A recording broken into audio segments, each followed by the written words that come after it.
Hello bachcho, let's read out the question first. What is effect on Fresnel bioprism experiment when the use of white light is made? यानी कि यदि हम Fresnel बायोप्रिज्म experiment में white light का यदि use कर ले हम तो क्या इफेक्ट पड़ेगा वो हमें यहाँ पर बताना है।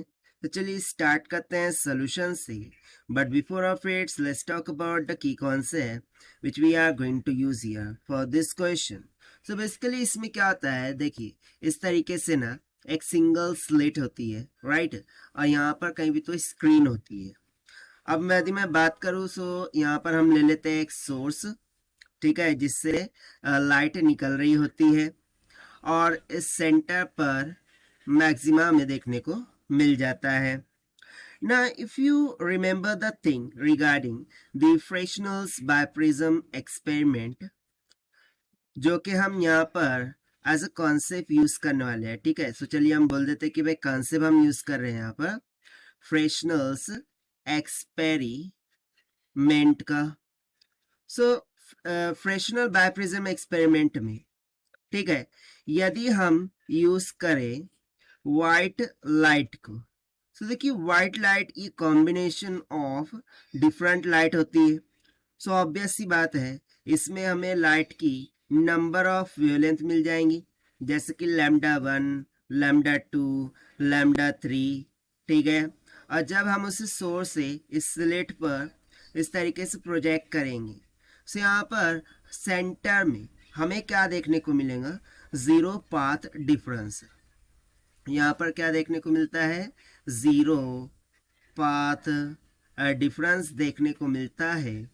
और इसके ऊपर जाओ या फिर नीचे की तरफ जाओ, सो ऊपर या नीचे की तरफ हमें क्या देखने को मिलेगा, क्लर्ड फ्रिंजेस, ठीक है। ऊपर या फिर नीचे दोनों तरफ हमें क्या देखने को मिलती है, क्लर्ड फ्रिंजेस देखने को मिलेंगी। सो बेसिकली क्या है कि जो सेंट्रल ब्राइट फ्रिंज है उसी पर हमें क्या मिलेगा, जीरो पार्ट डिफरेंस मिलेगा, एंड दैट इज वाई वहां पर हमें व्हाइट लाइट का कॉन्सेप्ट यहाँ पर देखने को मिल जाता है।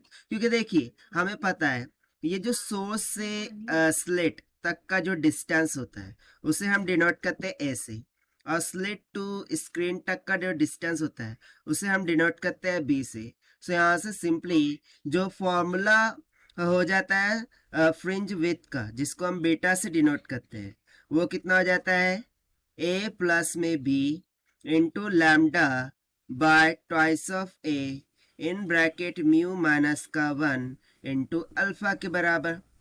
जहाँ पर ए बी तो आपने देख लिया क्या है, म्यू रिफ्रैक्टिव इंडेक्स होगा, और अल्फा यहाँ पर क्या होता है, ये जो प्रिज्म हमने यूज किया है, राइट, ये जो प्रिज्म हमने यूज किया है उसका एंगल होता है, जिसको हम प्रिज्म एंगल बोल देते हैं।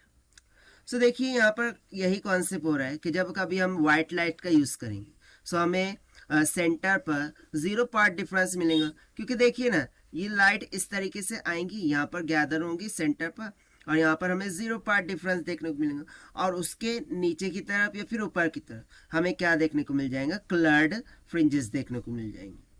सो देखिए यही हो जाता है इसका सिंपल सा आंसर कि जो सेंट्रल फ्रिंज होंगी वो व्हाइट होंगी, ठीक है। इसका आंसर हम यहाँ से ऐसे लिख देंगे कि central fringe is white, central fringe क्या होंगी, वाइट होंगी, and all are coloured, all are coloured, बाकी ऊपर की तरफ और नीचे की तरफ हमें क्या मिल जाएगा, क्लर्ड फ्रिंजेस देखने को मिल जाएगा। तो चलिए इसके अकॉर्डिंग हम ऑप्शन मैच करते हैं। सो ऑप्शन सी यहाँ से हमें करेक्ट होता हुआ दिखाई दे रहा है, that is central fringe is white and all are coloured. So this will be the correct answer जो कि हमने सॉल्व किया by using the concept of Fresnel's experiment. So this is the required solution. I hope you understood well. Best of luck. Thank you.